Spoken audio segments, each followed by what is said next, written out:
राधेश्याम नाम का एक युवक था।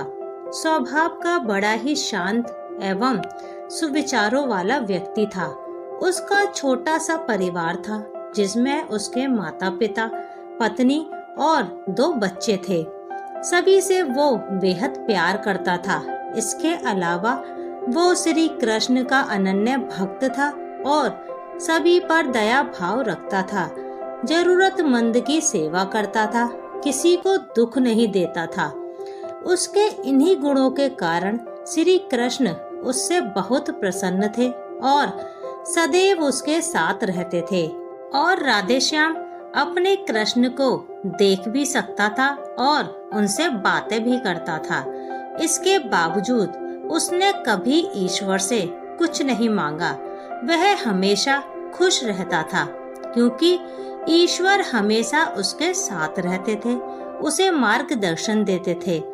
राधेश्याम श्री कृष्ण को अपने मित्र की तरह ही पुकारता था और उनसे अपने विचारों को बांटता था। एक दिन राधेश्याम के पिता की तबीयत अचानक खराब हो गई। उन्हें अस्पताल में भर्ती किया गया।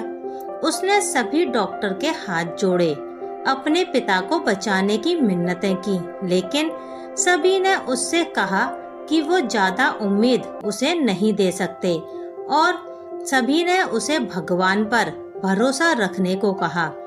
तभी राधेश्याम को कृष्ण का ख्याल आया और उसने अपने कृष्ण को पुकारा। कृष्ण दौड़े दौड़े चले आए।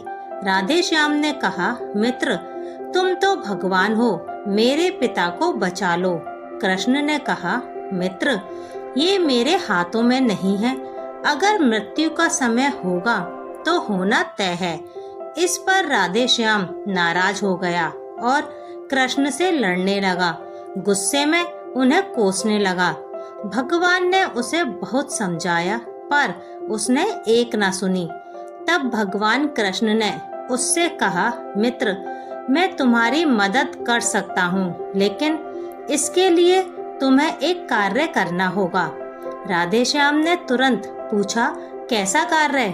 कृष्ण ने कहा, तुम्हें किसी एक घर से मुट्ठी भर ज्वार लानी होगी और ध्यान रखना होगा कि उस परिवार में कभी किसी की मृत्यु ना हुई हो। राधेश्याम झट से हाँ बोलकर तलाश में निकल गया। उसने कई दरवाजे खटखटाए। हर घर में ज्वार तो थी, लेकिन ऐसा कोई घर नहीं था जिसके परिवार में किसी की मृत्यु न हुई हो। किसी का पिता, किसी का दादा, किसी का भाई, माँ, काकी या बहन, किसी न किसी की मृत्यु अवश्य हुई थी। 2 दिन तक भटकने के बाद भी राधेश्याम को ऐसा एक भी घर नहीं मिला। तब उसे इस बात का एहसास हुआ कि मृत्यु एक अटल सत्य है। इसका सामना सभी को करना होता है, इससे कोई नहीं भाग सकता। और वो अपने व्यवहार के लिए कृष्ण से क्षमा मांगता है और निर्णय लेता है जब तक उसके पिता जीवित हैं उनकी सेवा करेगा।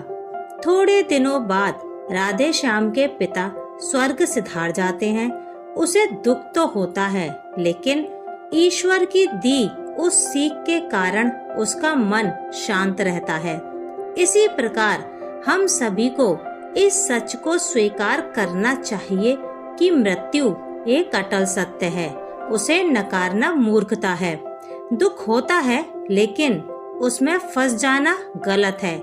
केवल आप ही उस दुख से पीड़ित नहीं हैं, अपितु संपूर्ण मानव जाति उस दुख का सामना करती है।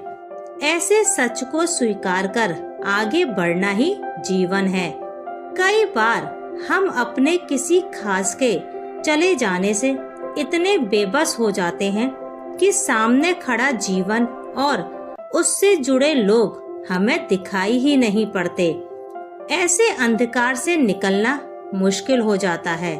जो मनुष्य मृत्यु के सत्य को स्वीकार कर लेता है, उसका जीवन भार विहीन हो जाता है और उसे कभी कोई कष्ट तोड़ नहीं सकता।